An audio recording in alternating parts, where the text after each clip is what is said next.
L'armée iranienne vient d'admettre qu'elle est en situation de guerre sous le brutal encerclement militaire de Trump.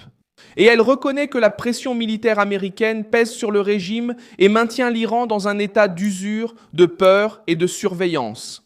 La déclaration a pris de l'ampleur aujourd'hui, le 28 avril 2026, lorsqu'un porte-parole de l'armée iranienne a affirmé que la nation reste toujours en situation de guerre et maintient une vigilance constante. Ce n'est pas un simple commentaire, c'est un message militaire. Téhéran dit que ses forces restent en alerte, que ses défenses demeurent mobilisées et que le régime continue d'agir comme si le conflit pouvait reprendre à tout moment. Je vais tout expliquer dans un instant, mais pour l'instant, tu devrais t'abonner à la chaîne pour rester bien informé, avec des informations en temps réel, dans la meilleure qualité journalistique jamais vue, selon le standard de crédibilité d'Alves. La crise, cela doit maintenant être analysé par le secteur militaire. Alors que Washington évalue une proposition iranienne pour mettre fin à la guerre, l'armée iranienne elle-même admet que le contexte reste celui du combat. Cela montre que Trump ne négocie pas avec un adversaire à l'aise. Il négocie avec un régime soumis à la surveillance, à la menace de nouvelles attaques, à l'usure de ses défenses et à la peur de perdre encore plus de capacité de réaction.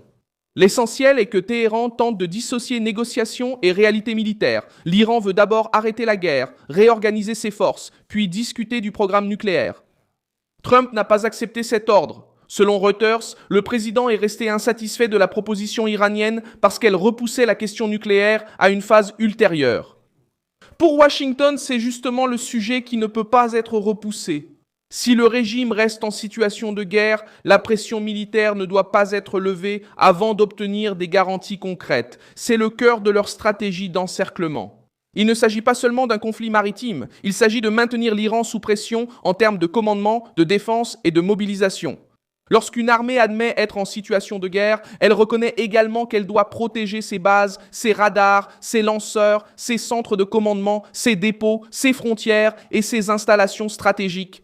Chaque jour, dans cet état d'alerte, consomme des ressources, épuise les troupes, augmente le risque d'erreur et empêche le régime de revenir à la normale. La réunion des dirigeants du Golfe en Arabie Saoudite renforce ce tableau. Mohammed Ben Salman a présidé à Jeddah une réunion du Conseil de coopération du Golfe pour discuter d'une réponse aux attaques iraniennes. Reuters a indiqué que la réunion visait à formuler une réaction commune après des mois d'attaques de missiles et de drones contre les infrastructures essentielles de la région. Cela montre que la menace iranienne est devenue un problème de défense collective, impliquant l'alerte précoce, la défense aérienne, le renseignement et la coordination. Pour Trump, ce mouvement régional contribue à maintenir la pression. Si les nations du Golfe se réunissent pour discuter de sécurité et de réponse militaire, l'Iran apparaît comme la force qui a déstabilisé la région. Et si Téhéran apparaît comme la source du risque, Washington gagne de l'espace pour défendre une position plus ferme. La logique est simple. Il n'y a aucune raison de desserrer l'étau tant que le régime maintient sa structure en état de guerre et que ses attaques récentes obligent les voisins à renforcer leur défense. Les attaques avec des missiles et des drones sont une partie centrale de ce scénario. Elles montrent que le conflit ne se limite pas au discours. Les missiles dépendent du commandement, des plateformes de lancement et du renseignement. Les drones dépendent des centres d'opération, des itinéraires, des dépôts et des équipes entraînées. Lorsque ces outils entrent en jeu dans la crise, la réponse doit aussi être militaire. C'est pourquoi le Golfe discute de la coordination. C'est pourquoi Trump ne considère pas la proposition iranienne comme suffisante. La menace reste opérationnelle. La pression américaine apparaît aussi dans la façon dont Trump gère la proposition iranienne. Au lieu d'accepter une pause rapide, il exige que la question nucléaire soit abordée dès le début. C'est important parce que le programme nucléaire est le centre stratégique du conflit. Pour les États-Unis, il ne sert à rien d'interrompre les tirs pendant quelques jours si l'Iran conserve intacte la capacité de faire avancer un projet qui menace de changer l'équilibre militaire de la région. Trump veut empêcher que Téhéran utilise le cessez-le-feu comme un temps de récupération.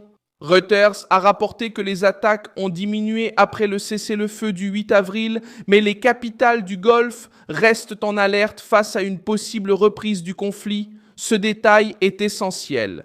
Diminuer les attaques ne signifie pas mettre fin à la guerre, cela signifie seulement en réduire le rythme.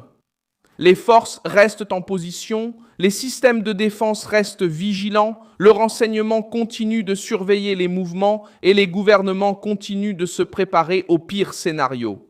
La pression militaire de Trump fonctionne précisément dans cet espace entre le cessez-le-feu et la guerre ouverte. Il maintient l'Iran sous pression sans permettre au régime de respirer comme si rien n'allait se passer.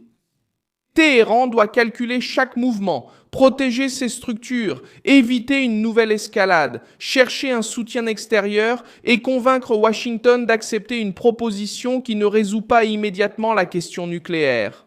Pour Trump, c'est le signe qu'il a l'avantage. L'adversaire cherche une porte de sortie alors qu'il vit encore sous alerte militaire. Le voyage du ministre des Affaires étrangères Abbas Araq à Islamabad, à Oman et en Russie montre également cette recherche de répit. L'Iran cherche des médiateurs, des alliés et un soutien politique parce qu'il sait qu'il ne peut pas se dégager seul de cette pression. Mais l'agitation diplomatique n'efface pas la réalité militaire. L'armée reste en alerte, le Golfe s'organise, Washington maintient ses exigences sur le nucléaire. Et Israël reste impliqué sur des fronts parallèles, tandis que le Hezbollah et les forces israéliennes continuent d'échanger des attaques malgré le cessez-le-feu annoncé le 17 avril. Ce point augmente le risque. La crise ne se concentre pas sur un seul front. La pression sur l'Iran, la tension dans le Golfe, les mouvements des alliés régionaux et les combats liés au Hezbollah au Liban. Pour n'importe quel commandement militaire, cela signifie de l'usure.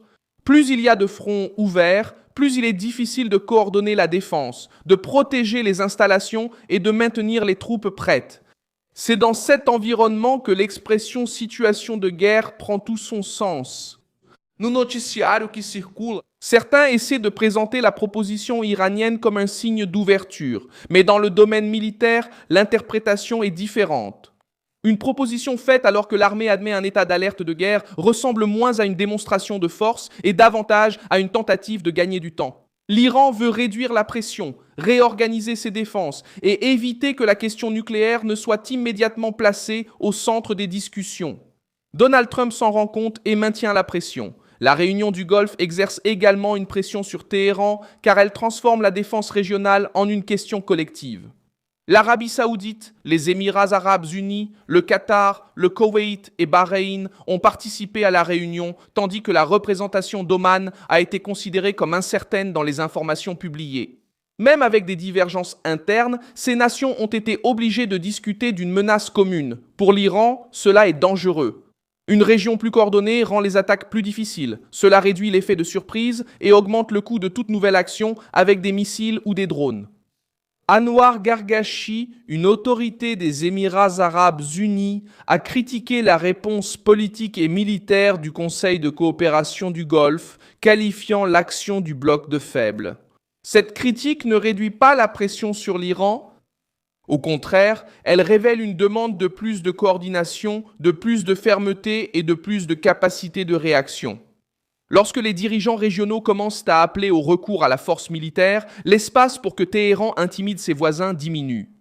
Le tableau donc est celui d'une usure militaire iranienne. Le régime parle encore de guerre, ses forces restent en alerte. Ses alliés restent engagés sur des fronts parallèles, ses voisins discutent d'une réponse commune, et les États-Unis refusent de relâcher la pression sans mettre le nucléaire au centre. Au final, l'aveu de l'armée iranienne confirme le point principal, le régime reste enfermé dans une logique de combat. En reconnaissant être en état de guerre, Téhéran reconnaît que la pression militaire américaine pèse sur le régime et que Donald Trump maintient l'Iran dans un état d'usure, de peur et de surveillance. Laisse un like sur cette vidéo, abonne-toi à la chaîne et, à la fin, jette un œil aux commentaires pour être encore plus impliqué dans la communauté d'Alves.